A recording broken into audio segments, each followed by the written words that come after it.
Olá pessoal do curso de Ciências Biológicas à Distância. Hoje estamos na nossa última unidade para finalização do curso de Genética, preparação de vocês nessa unidade então para o curso de Evolução que virá posteriormente. Com isso nós vamos trabalhar então com uma introdução à genética de populações.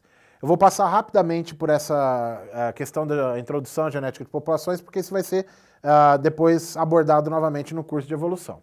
A genética de populações surgiu no começo do século XX, em 1908, vejam, 8 anos depois das redescobertas das leis de Mendel, com os trabalhos de Hardy e Weinberg.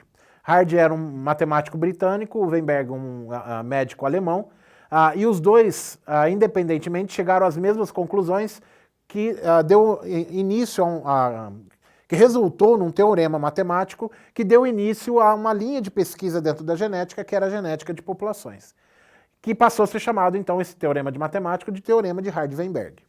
O teorema de Hardy-Weinberg, então, diz que uma população em equilíbrio, que agora é chamado, então, de equilíbrio de Hardy-Weinberg, as frequências alélicas e genotípicas vão permanecer constantes ao longo das gerações. Então, tanto as frequências dos genes, dos alelos, quanto a dos genótipos não vão mudar.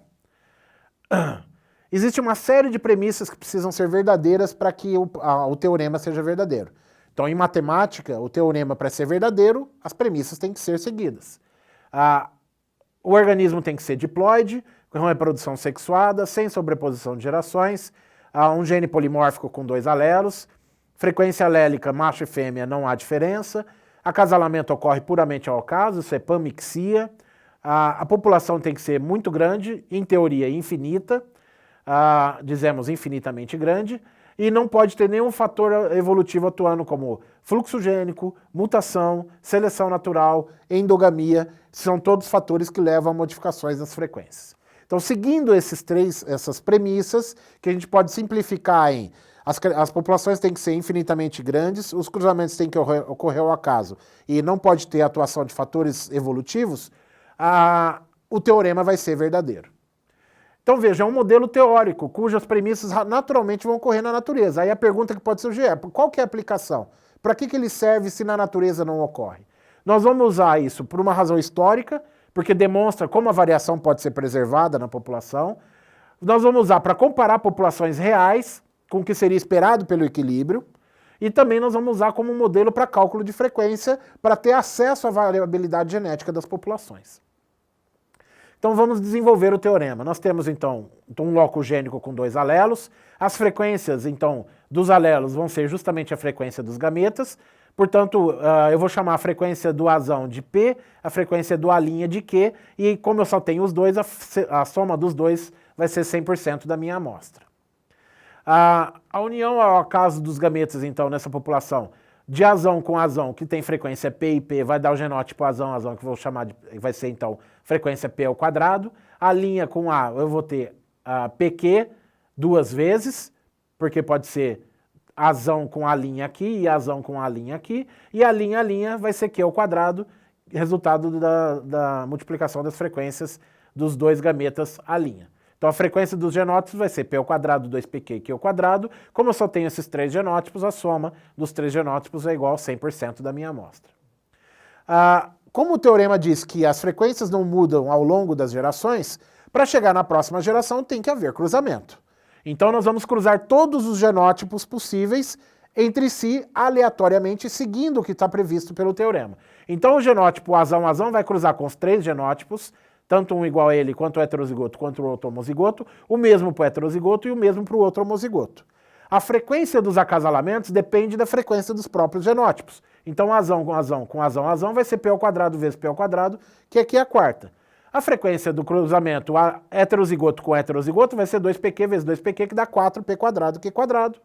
E um outro exemplo, do homozigoto A' com Azão A' vai ser Q ao quadrado vezes 2PQ, que vai ser 2PQ ao cubo. Então essas são as frequências dos acasalamentos. Como não existe nenhum fator evolutivo atuando, não tem seleção natural que pode mudar a frequência dos descendentes, né? A frequência na descendência vai ser justamente dependente da frequência dos acasalamentos. Então, num cruzamento de Azão com Azão, seguindo o que é previsto por Mendel, porque é um cruzamento único, né, um cruzamento entre 2 indivíduos, eu vou ter a produção de 100% de azão. Como esse cruzamento tem uma frequência de P a quarta na população, eu vou ter uma frequência de descendentes azão, que vai ser justamente a frequência do acasalamento P a quarta. Um outro exemplo que eu citei, os dois heterozigotos. Cruzando dois heterozigotos, a gente sabe pela primeira lei que vai dar 1 para 2 para 1. Portanto, a frequência do acasalamento entre dois heterozigotos é 4P quadrado Q quadrado. Dividindo isso, então, para os descendentes, que seria 1 para 2 para 1, 1 quarto meio e 1 quarto, ficaria 1P quadrado Q quadrado para azão, 2P quadrado Q quadrado para o heterozigoto e o outro 1P quadrado Q quadrado para o azinho. Então, com isso, nós temos a frequência de cada genótipo produzido a partir de cada cruzamento e na descendência, então, na próxima geração, a frequência de azão seria a soma entre todos os descendentes dos vários acasalamentos em que ele aparece. Do heterozigoto, de todos os descendentes dos vários acasalamentos que ele aparece, e do outro homozigoto, de todos os descendentes dos vários acasalamentos que ele aparece. Então vamos somar esses resultados. Frequência de azão após uma geração, então vai ser P a quarta, P quadrado Q, P ao cubo Q, P ao cubo Q, P quadrado Q quadrado. Somando isso daqui, então, nós vamos ficar com P a quarta, 2P ao cubo Q, P quadrado Q quadrado. Eu posso colocar P quadrado em evidência aqui, sobra P quadrado 2PQ Q quadrado.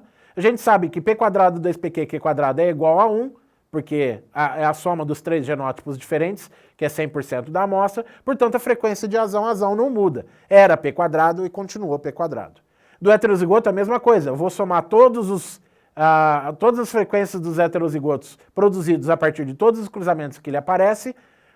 Fazendo a soma aqui, eu vou ter que a frequência não muda, era 2PQ, continua 2PQ. E a mesma coisa para o A', que fazendo a soma de todos os cruzamentos que ele aparece, no final a frequência do A' é Q quadrado. Com isso a gente demonstra que o teorema é verdadeiro, porque todas as premissas foram seguidas e as frequências alélicas e genotípicas não foram modificadas ao longo do tempo, no caso aqui uma geração. Com isso, a gente pode aplicar, então, o teorema para cálculo de frequência, estimativa de frequência alélica e genotípica, né?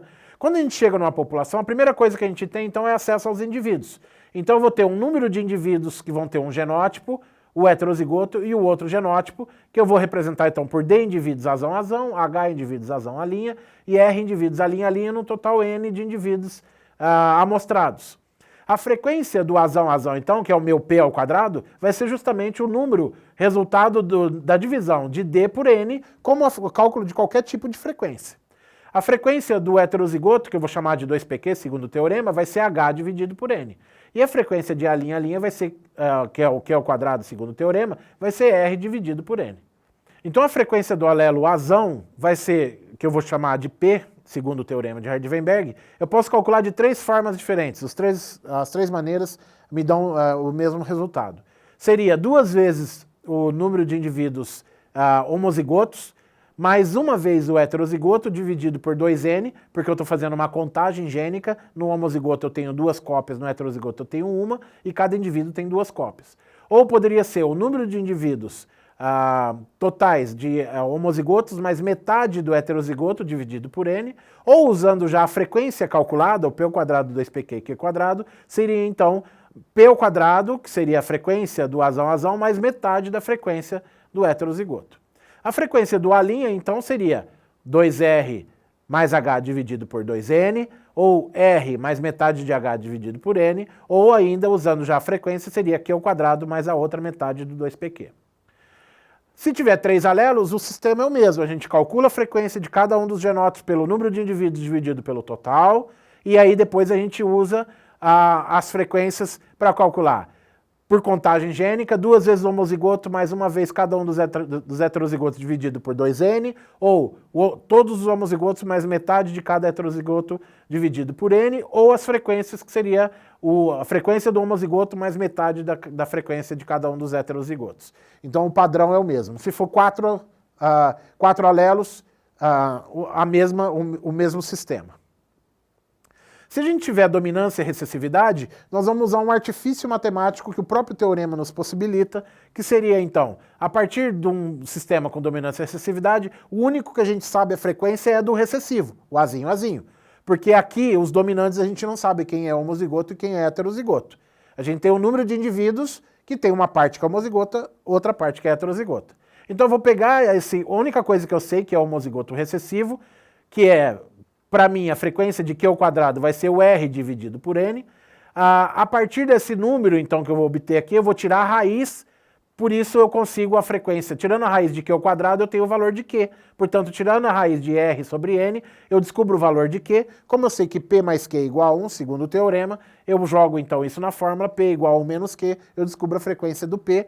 E aí, com o valor de P e Q em mão, eu posso calcular P ao quadrado e 2PQ e estimar a frequência do homozigoto e do heterozigoto. Então eu uso um artifício matemático para estimar a frequência. No equilíbrio de Hardy-Weinberg, a gente tem um exemplo hipotético para a gente trabalhar, como que a gente faz para trabalhar com genética de populações, né? Então, numa população hipotética que tenha 5 indivíduos azão-azão, 70 indivíduos heterozigotos e 25 homozigotos a linha, como que a gente faz então para ver se essa população está em equilíbrio ou não? A gente calcula primeiro a frequência dos genótipos, 5 dividido por 100, que é o total, 70 dividido por 100, que seria o do heterozigotos, e 25 dividido por 100, que seria do outro homozigoto. Então seria 0,05p quadrado, 0,70 2pq e 0,25 q ao quadrado. A frequência dos alelos, então, o azão e o A', está calculada das 3 maneiras possíveis que eu mostrei anteriormente. Se for pelas frequências, então seria 0,05 mais metade de 0,70, isso me dá uma frequência de 0,4, que é o valor de P. Para o A', a mesma coisa. Aqui estão as 3 formas de calcular. Usando a frequência, seria o 0,25, né, dividido pela outra metade do 0,70, portanto dá uma frequência de 0,6. Então eu tenho 0,4 para o Azão e 0,6 para o A'. Usando essas frequências, então, eu vou juntar essas frequências para chegar na próxima geração. Portanto, Azão vai ser esse valor de P ao quadrado, 0,4 ao quadrado dá 0,16. Heterozigoto vai ser 2pq, então 2 vezes 0,4, 0,6 vai dar 0,48. E a linha vai ser 0,6 ao quadrado, que dá 0,36. Essas são as frequências iniciais, que eram 0,5, 0,70 e 0,25. Vejo que as frequências estão bem diferentes de uma geração para outra. Nós partimos dessas frequências iniciais e chegamos na frequência final de 16, 48 e 36, que é diferente. Portanto, essa população não estava em equilíbrio de Hardy-Weinberg porque as frequências mudaram de uma geração para outra. Aqui é uma outra forma da gente calcular usando aquela tabela inicial onde todo mundo cruza com todo mundo. A mesma coisa, lembra que eu falei que os descendentes dependiam da frequência do acasalamento, a frequência do acasalamento dependia da frequência do indivíduo?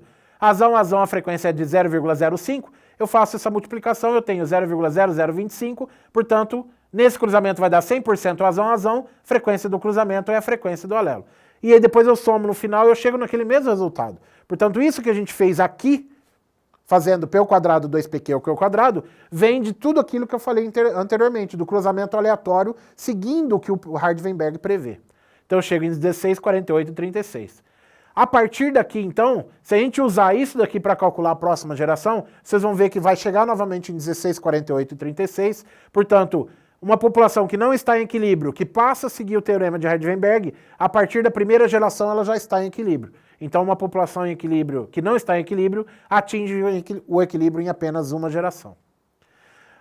Na situação de equilíbrio, a gente tem esse tipo de distribuição. Quando a gente tem, então, modificação na frequência de um alelo e do outro, como P mais Q é igual a 1, se eu tenho 0 para o alelo A1, eu tenho 100% para o alelo A2, a frequência de heterozigotos vai ser igual a 0, porque 2 vezes 0 vezes 1 dá 0. Se eu mudar para 10% e 90, 2 vezes 0, 1 vezes 0,9 dá 0,18. Isso então vai, conforme vão mudando as frequências dos alelos, eu vou tendo uma mudança na frequência do heterozigoto e vejo que a frequência máxima de heterozigoto em equilíbrio, isso é, seguindo o Hardy-Weinberg, onde o heterozigoto é 2pq, vai ser 50%. Então eu, de antemão, já sabia que essa população não estava em equilíbrio, porque ele tinha uma frequência de heterozigotos de 70%, que está bem acima do máximo que a gente pode obter quando ela está numa situação de equilíbrio, ok? Mas se a gente tiver uma frequência de heterozigotos menor que 50%, para saber se está em equilíbrio ou não, você tem que fazer o teste desta forma aqui, comparando a geração inicial após um ciclo de cruzamentos aleatórios. Dessa forma, então, a gente termina o curso de genética. Eu espero que tenha sido proveitoso para vocês as explicações. Nós vamos ter outras oportunidades para discutir o que foi trabalhado nessas 10 unidades. Espero que tenha preparado vocês bem, então, para vocês serem bons biólogos ao final dessa empreitada na carreira de vocês. Até mais.